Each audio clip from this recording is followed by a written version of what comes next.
Hello and welcome to Math for Honors. I'm Kirk Weiler, and today we're going to be looking at derivatives involving the natural log function.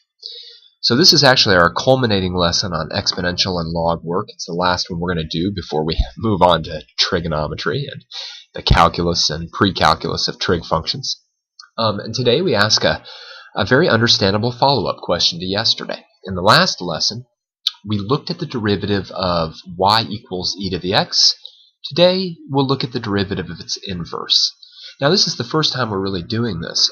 One of the big topics in calculus is how the derivatives of inverses relate to the derivatives of the original function. So, what we're going to do is we're first going to just explore this. Hopefully, at this point in time, you've seen what my students have seen, which is a way to calculate the numerical derivative of any function on your calculator. I'll show you how to do that on a TI-84 Plus, at least with the older operating system. If you've got a different calculator, hopefully you've got that command. But let's take a look at exercise 1. So it's all about the natural log function today, so we're going to consider y equals ln of x, and we're going to use the numerical derivative command on your calculator, which on the Texas Instruments is the n derivative command. But on other calculators it might be something different, and we're going to fill in what the numerical derivative is. What is the slope of the tangent line at all of those different values of x? Let's review how to do that, at least on the TI calculators. So here's my TI calculator. What I'm going to do is I'm going to go to Math, and I'm going to go down to option 8. I can just hit an 8, but I'm going to scroll down. There it is. Go up. N derivative. This is the older operating system. Some of you might have what's known as pretty print, i.e. you might actually see like a d, dx, things like that. But what I'm going to do is I'm going to type in the natural log of x, and then I'm going to ask my calculator to find its derivative at x equals 0.5. Now remember, what the calculator is really doing here is it's taking a look at the log function. It's going actually 1/1000th of a unit to the right of x equals 0.5 and 1/1000th to the left of x equals 0.5, and actually calculating the average rate of change over that very small domain interval, very small delta x. So it gives us a very good approximation of our derivative, but not a perfect. And in fact, what we'll eventually discover is that the perfect answer for our derivative, no great surprise, is actually 2. So let's fill that in. Alright, where we go. Alright, dy dx when x equals 0.5 is 2. What I'd like you to do now is, using your calculator, fill in the rest of those numerical derivatives. If you think that the answer is quote-unquote nice, go ahead and put in the nice answer, because remember, all of these will be a little bit off. Alright, pause the video now and fill the rest of those in. Alright, here's how they play out. The derivative of the natural log when x equals 1 is actually 1.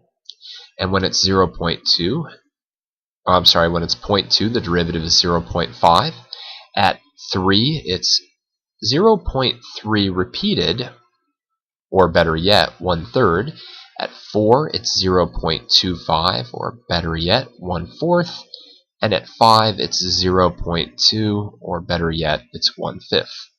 Alright, this is, of course, no great surprise, 1/1. This is 1/2. This is 1/1/2. So when we look at it that way, hopefully a pretty blatantly obvious pattern surfaces. But if you're not sure what that pattern is, pause right now, take a look at the table, and see if you can figure out, or see if you can make a conjecture about what the derivative of ln of x is as a function of x. A conjecture, loosely defined, is an informed mathematical guess. So we've got some information here. Make a guess. Pause the video now. Alright.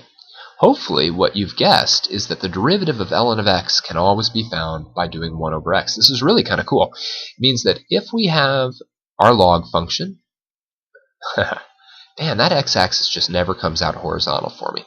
If I have my log function and I went over here to, let's say, 7, and I drew in my tangent line, my conjecture tells me that the slope is most likely 1/7. Sorry about that.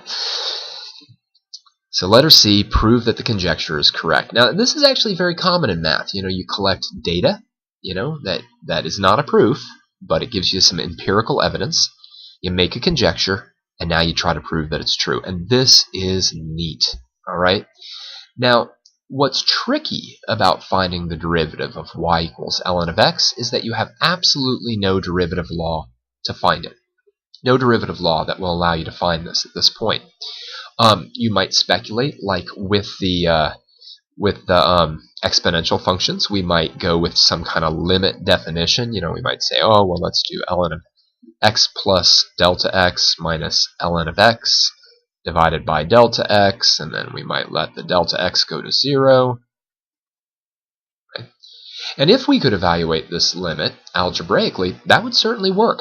It certainly would. The problem is, you know, if you think about the log laws, you know, which is basically all we would have at our disposal here, there is no log law that kind of deals with this scenario, the log of a plus b. You know, we have the log of a times b, but not the log of a plus b. So I'm actually gonna get rid of this because it's actually not going to get us anywhere. What we're going to do now is take a look at a technique which you're going to see on and off for the remainder of the time that you stay in calculus. All right. We're going to write an equation which is equivalent to y equals ln of x and then take its derivative instead. So I want you to pause the video right now and ask yourself a very simple question. Is there another equation that conveys exactly the same information as y equals ln of x? What might be called an equivalent equation. So think about that for a moment. Hopefully, after our work earlier in this unit, with equivalent exponential expressions, you know that e to the y equals x is the same equation. These are the same equation. It's kind of like saying if I had y equals x divided by 2, 2y equals x would be the same equation. Again, I don't really want those, so we're going to just delete them. But why would it be an advantage now? Think about this. Why would it be an advantage for me to work with this equation, where y is kind of buried, if you will, in the equation? Why would it be an advantage to do this equation, or work with this equation instead of this one? Think about that for a minute. Pause the video if you need some time. Alright, the reason that it's such an advantage to find the derivative of this equation is because we know what the derivative of the exponential function is. But the key here is that we're going to have to find its derivative using what's called implicit differentiation. Alright, because now my function is defined implicitly, right? My y is sort of buried, if you will. So I'm going to take the derivative of both sides. Let's remember how an implicit derivative works, right? It's all about the chain rule. We have the outer function, if you will, e, and the inner function y. So we say, well, what's the derivative of e to the whatever? Well, that'll be e to the whatever, but then we'll have to multiply it by the derivative of the whatever, y prime. The derivative of x is just 1. Now, in classic implicit derivative work, you now solve, right? So we would divide both sides by e to the y, and we'd find y prime is equal to 1 divided by e to the y. If we were just doing a garden variety implicit derivative problem, we probably would stop here because we have no issue with an implicit derivative having y in it. It just means the slope of the tangent line requires the y coordinate instead of the x coordinate. But here's the beautiful thing. Think about this for a moment. Pause the video if you need to. Where does 1 over x come from? I have my derivative as 1 over e to the y. Where does 1 over x come from? Pause the video and really think about that. Did you get it? It's basically maybe the biggest principle in all of mathematics. The idea that equals can be substituted for equals. I'm not going to write that all out. Equals can, if that is the word, can be substituted. And that's the beautiful thing, right? Over here, I know that e to the y is equal to x. And it's always equal to x in this problem. So I might as well just replace it. And there we go. Q, E, D.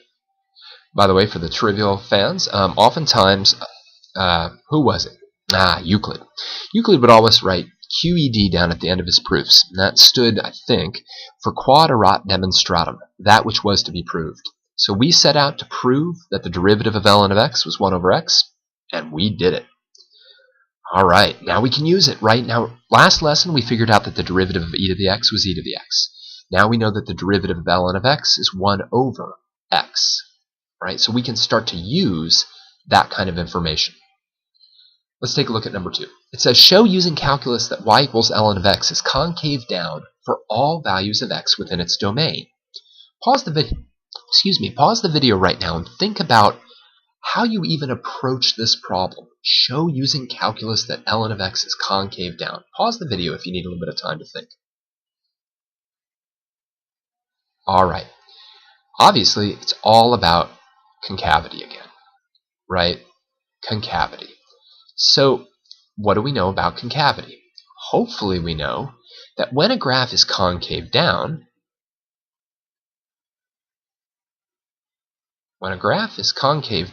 what we know is that the second derivative is less than 0.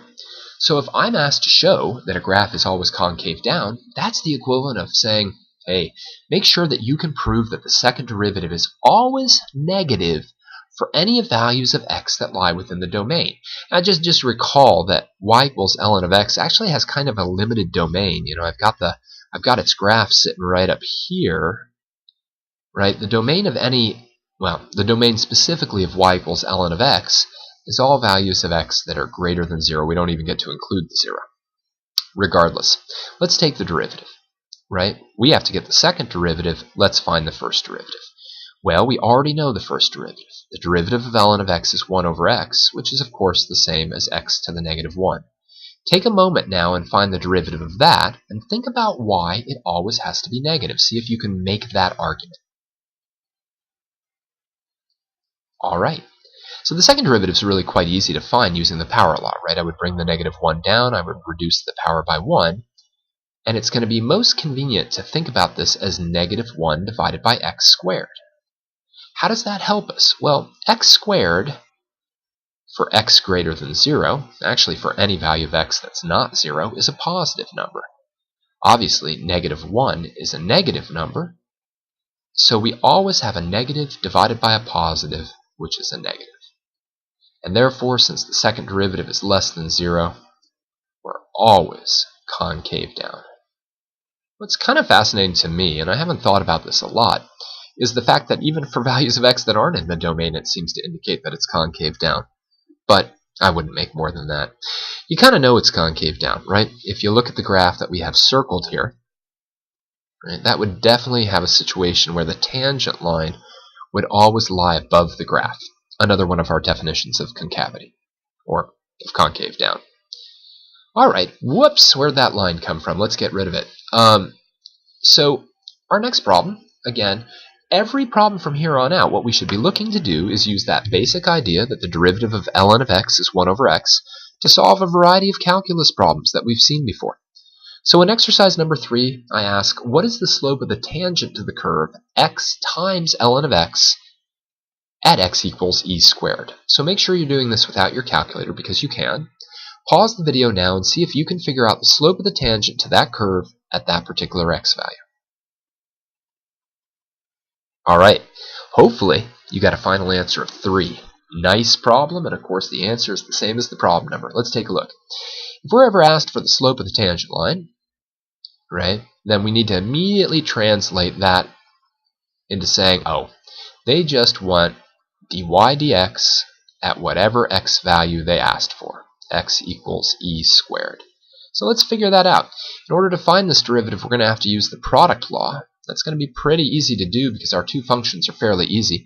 The product law says take the derivative of the first function, that's 1, multiply it by the second function, that's ln of x, plus now the first function, x, times the derivative of the second function, 1 divided by x. Now watch out, folks, if you're studying at this level, you should know that x times 1 over x equals 1. It doesn't equal 0. So cleaning this up a little bit, I'll get ln of x plus 1. Remember, that's not the same as the ln of quantity x plus 1, right? This is the ln of x, then adding 1. So if I want to evaluate that at x equals e squared, right, I'll get, let me add some extra parentheses in here just to clarify. The ln of e squared, what do I have to raise e to get e squared? Or these two are inverses, however you want to look at it.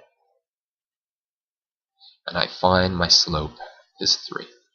I could go on and actually ask, well, what's the equation of the tangent line, things like that, but that's not what this problem asked. So let's move on. All right, let's take a look at number 4. It says, given the function y equals ln of x divided by x, just on the interval x greater than 0, it asks us to do the following. It asks us to find the one critical value of this function when x is greater than 0. Now remember, a critical value is generally any x-coordinate where the derivative of a function is either equal to 0 or undefined. Most of the time, it's when the derivative is equal to 0. So why don't you go ahead and find the derivative of that function, think carefully about what derivative rule or rules you end up using, and then figure out where that derivative is equal to 0. Pause the video now. Did you figure out that the one critical value occurs at x equals e? If so, you probably did this problem right. Let's take a look. Let's do y prime. Alright, quotient rule says take the derivative of the numerator. That's 1 divided by x times the denominator, x. Minus now the derivative of the denominator, which is 1, times the numerator, which is ln of x. All divided by the denominator squared. Cleaning up the numerator a little bit, we're going to have 1 minus the natural log of x, all divided by x squared. I want to figure out where this is equal to 0. Boy, you must be getting bored of this. If we have a fraction equal to 0, it means the numerator must be equal to 0. Notice, of course, now we have x only showing up once, so we want to undo what has been done to x. First, we'll get rid of that negative 1 from both sides. That 1 from both sides. Then we'll probably negate both sides just to get rid of all the negatives. And of course we can exponentiate both sides to get rid of the ln. And we get x equals e to the first, or at least it should look like e to the first. So x is just equal to e.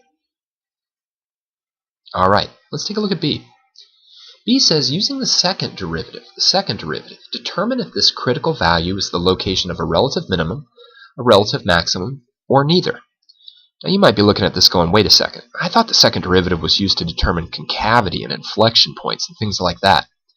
But if you remember, there was kind of a neat way that we used the second derivative to figure out whether a place that we had a horizontal tangent line, i.e. my friend x equals e here, right, horizontal tangent line because the derivative is 0, first derivative is 0, right, there's a way to actually determine whether that's the location of a relative min, a relative max, or neither. Alright, pause the video now if you need to either refresh your memory by looking up in your notes or something like that, or if you think you know how to do it. Alright, take a second. Alright, hopefully you remembered this. It's what's known as the second derivative test for local maximums and local minimums. The second derivative test. Alright, and it's really kind of neat. I like it. It says, look, if we know we have a horizontal tangent line, then the second derivative tells us the concavity. So if the second derivative is negative, hopefully you can follow that, then we're going to have a maximum. And if the second derivative is positive, we're going to have a minimum. Of course, in order to deal with that, we got to come up with a second derivative. What was that first derivative? I think, well, we've got some announcements right now, so I'm going to pause the video until these are over. Hopefully you can still hear me. And we're back at it. I've got a little bit of crowd noise out there, but hopefully you can still hear me a little bit better, and certainly better than when the announcements were on. So we've got to come up with the value of our second derivative so we know the concavity at this horizontal tangent location. In order to do that, we need the second derivative, so let me get the first derivative down. Y prime was equal to 1 minus the natural log of x, all divided by x squared. I'd like you to pause the video now and try to find an expression for the second derivative of this function. Go ahead and pause. Alright, now this is not the prettiest second derivative in the world, and we'll have to also talk about how far we want to take it. But still, the quotient rule is the quotient rule, no matter how ugly it is. So we look to take the derivative of the numerator first. Hopefully you realize that was negative 1 divided by x. We're going to multiply that by the denominator, which is x squared.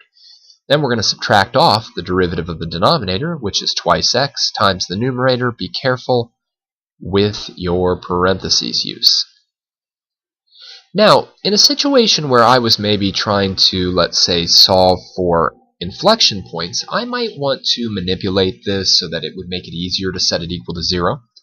But the plain fact is, at the end of the day, what I need to know is what the value of this expression is when x is equal to e. Whenever you get to a point where you feel comfortable substituting in x equals e, you go ahead and do it. I think I'm going to do it right now. I get negative 1 divided by e times e squared minus 2 times e, here comes the crowd noise, 1 minus ln of e,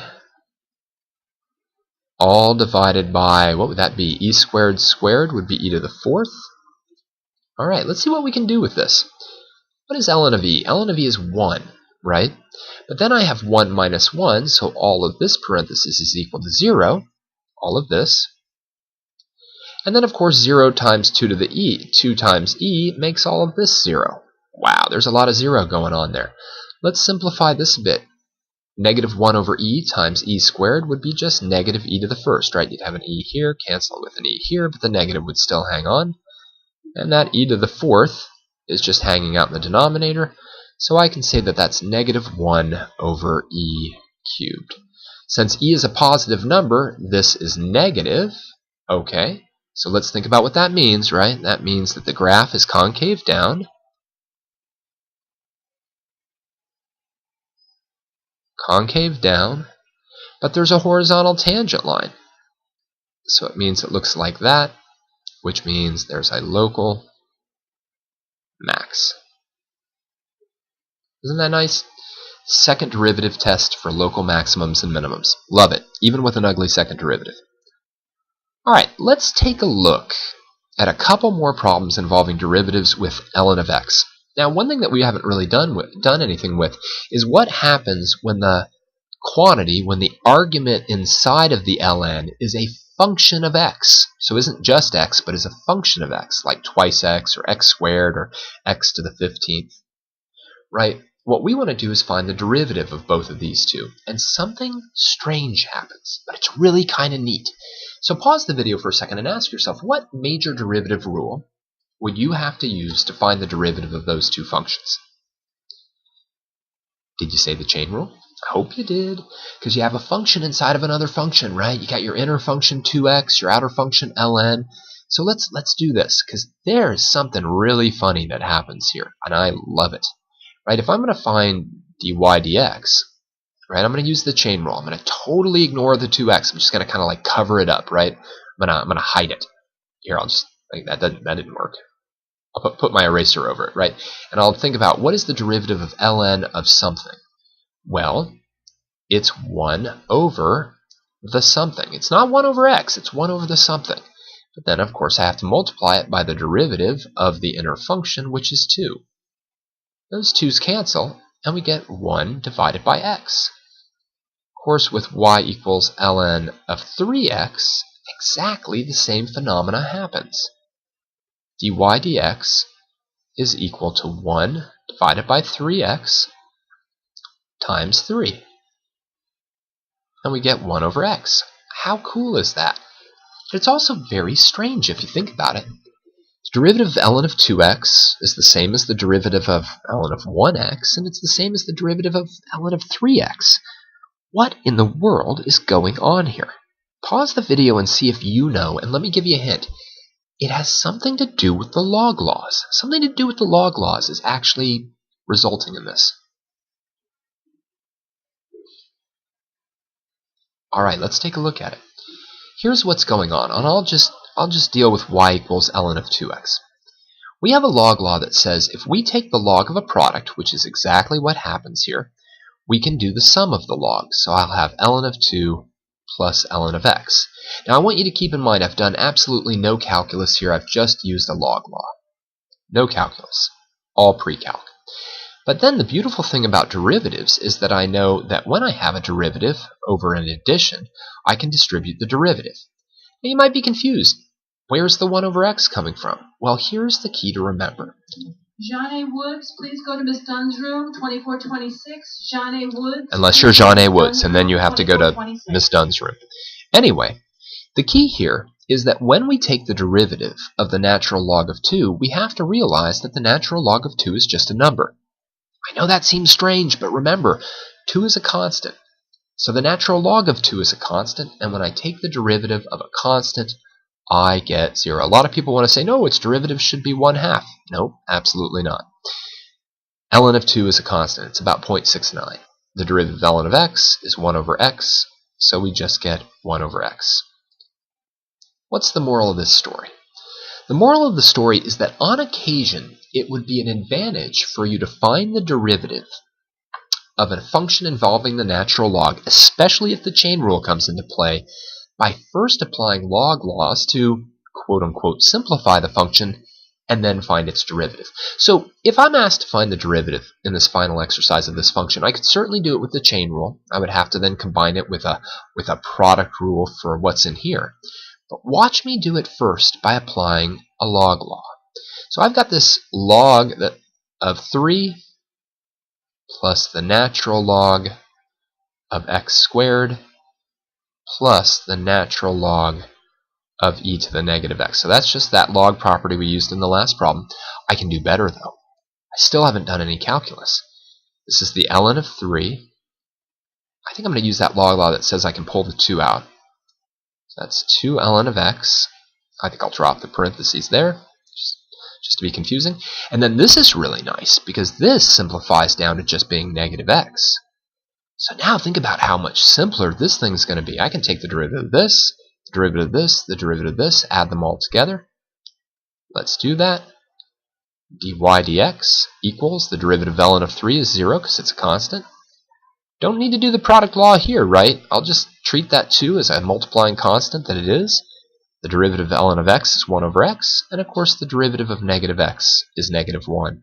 So at the end of the day, my derivative is 2x minus 1. And although it's very, very doable to do the chain rule and do 1 divided by this mess and then multiply it by the derivative of this mess using the product law, it would take quite a bit longer to get down to this final answer. Alright, that's it, and that's the last lesson in Math 4 Honors on exponential and logarithmic functions. Thanks for joining me for this lesson. As always, I'm Kirk Weiler. You can find the worksheet and the homework for this lesson by clicking on the description portion of the YouTube video. Until next time, keep thinking and keep solving problems. Oh.